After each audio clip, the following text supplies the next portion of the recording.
وديننا الإسلام أركانه الجليلة دعائم الفضيلة وَلَقَدْ يَسَّرْنَا الْقُرْآنَ لِلذِّكْرِ فَهَلْ مِن مُدَّكِرٍ، اور بے شک ہم نے آسان کیا قرآن نصیحت کو، پھر ہے کوئی نصیحت پکڑنے والا؟ Our guide is the Quran, our religion is Islam. 5 noble pillars upholding what is virtuous.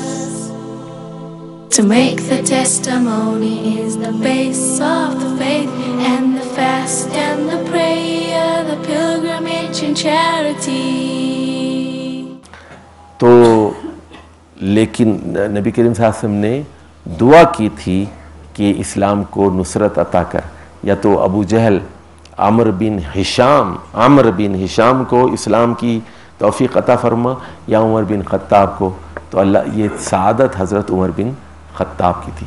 اور جب آپ مسلمان ہوئے تو اسلام کو شوکت حاصل ہوئی، اور انہوں نے ڈٹ کر کہا کہ میں اسلام قبول کرتا ہوں، کون میری مخالفت کرتا ہے.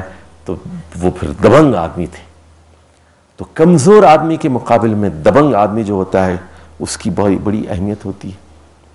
بہرحال تو 13 ہجری میں حضرت ابو بکر صدیق کے انتقال کے بعد آپ دوسرے خلیفہ بنے، اور اس وقت ان کی عمر 53 سال تھی. رسول کریم صلی اللہ علیہ وسلم کے انتقال کے وقت 51 سال تھی، اور جب خلیفہ بنائے گئے اس وقت 53 سال کی عمر تھی. 10 سال آپ نے حکومت کی، اور 1 محرم 24 ہجری کو شہید کیے گئے. ایک پارسی آدمی تھا، ابو اللؤلؤ، ایران کا رہنے والا تھا، مغیرہ بن شعبہ رضی اللہ تعالیٰ عنہ کا غلام تھا، اور اس میں ایک تعصب بھی تھا اور نسلی. اور بعض لوگ یہ کہتے ہیں کہ ایرانیوں کو بڑی تکلیف تھی کہ ایرانیوں پر عرب حکومت کر رہے تھے، تو ان کو یہ چیز بڑی ناگوار گزری، کیونکہ ایران کو حضرت عمر نے فتح کیا تھا. اس لیے انہوں نے اس کو قتل کیا. اب آ جائیے حضرت عمر کی جو فتوحات ہیں، کارنامے تو ان کے بے شمار ہیں. اب لیکن میں فتوحات بڑی تیزی کے ساتھ پڑھ دیتا ہوں کہ 14 ہجری میں بویب کی فتح ہوئی، ایرانیوں کو شکست دی گئی. 14 ہی میں ابو عبیدہ اور خالد بن ولید نے دمشق کو فتح کیا، شام کا کیپٹل دمشق، ڈیمسکس جسے کہتے ہیں انگریزی میں. 14 ہی میں حضرت سعد بن ابی وقاص نے 3 روز کی لڑائی کے بعد قادسیہ میں اپنے جھنڈے گاڑ دیے. اور 14 ہجری میں ہی ابو عبیدہ الجراح نے اردن کو فتح کر لیا. 14 ہی میں ابو عبیدہ الجراح نے حمص شام کا علاقہ فتح کر لیا. 15 میں ابو عبیدہ الجراح نے یرموک کا علاقہ فتح کر لیا. اور 16 میں حضرت سعد بن ابی وقاص نے مدائن کو فتح کر لیا. مدائن جو ہے یہ ایران کا کیپٹل تھا، یہ مدائن. اور 16 ہی میں حضرت عمر بن عاص نے بیت المقدس کی فتح کر لی، بیت المقدس کو فتح کر لیا 16 میں حضرت عمر بن عاص نے. اور 16 ہی میں عراق کا مشہور شہر جلولہ یہ فتح ہوا.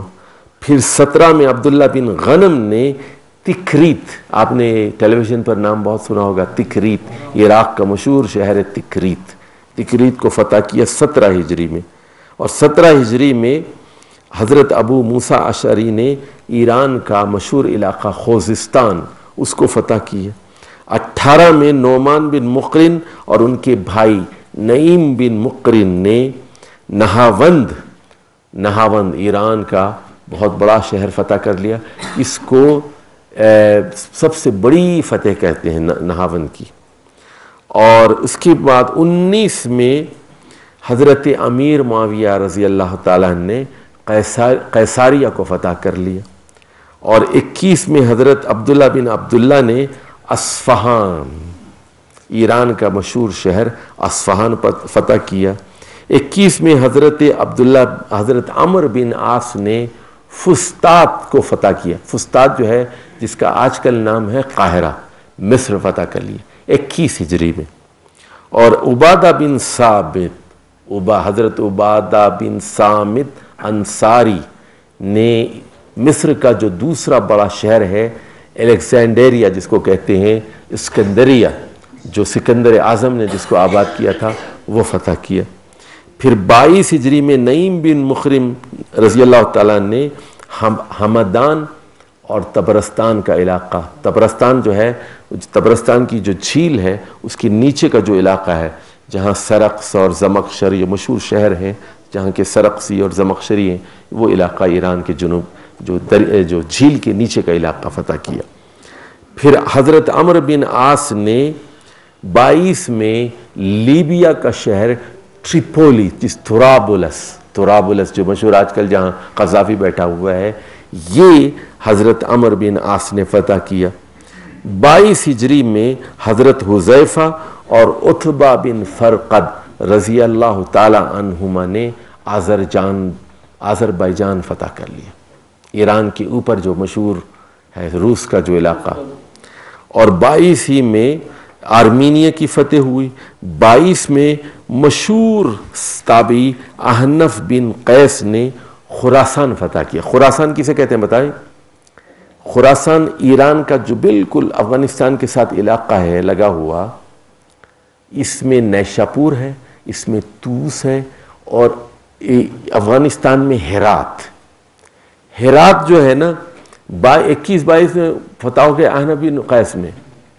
اور افغانستان کے شمال میں جو شہر ہے بلخ، جس کو آج کل مزار شریف کہتے ہیں، یہ علاقہ فتح ہوا. کابل بعد میں فتح ہوا. کابل چونکہ ذرا مشرق کی طرف آتا ہے اس طرف، تو جو مغربی افغانستان تھا ہرات اور بلخ، اور اوپر جو ہے بلخ کے اوپر ہے ترمس اور بخارا، اور ایران کے اندر ہے نیشاپور اور توس، اور ان سب کو ملا کر کہتے ہیں خراسان. خراسان میں 4 موجودہ جغرافیہ کے اعتبار سے 4 ملک شامل ہیں: ازبکستان، تاجکستان، مشرقی ایران اور مغربی افغانستان. ان سب کو خراسان کہتے ہیں. خراسان جی. دجال تو پتہ نہیں کہاں سے آئے گا، لیکن اتنا ہمیں معلوم ہے کہ حضرت عیسیٰ علیہ السلام اس کو دمشق اور اسرائیل کے درمیان خود اپنے ہاتھ سے قتل کریں گے دجال کو. اور فارس کی فتح بھی 22 میں ہوئی. کرمان اور سیستان کے علاقے بھی 23 ہجری میں مفتوح ہوئے. تو آپ دیکھ رہے ہیں کہ حضرت عمر کے زمانے میں جو فتوحات ہوئی، حضرت عمر کے 24 ہجری تک، یکم محرم 24 ہجری تک، اس میں کون کون سی ہیں؟ سیریا، دمشق، بیت المقدس فلسطین یعنی، اور پھر اردن کا علاقہ، غزہ کا علاقہ، اور پھر ادھر قادسیہ، کویت، اور اس کے بعد آذربائیجان اور طبرستان کا علاقہ، اور اس کے بعد خراسان. خراسان میں سنیے پاکستان کا کچھ حصہ بھی آتا ہے. پاکستان کا وہ حصہ جو چمن اور قندھار اور ہرات سے قریب کا جو علاقہ ہے، یہ بھی خراسان میں آتا ہے. اس زمانے میں یہ بارڈرز نہیں تھی، یہ سرحدیں نہیں تھیں جو آج کی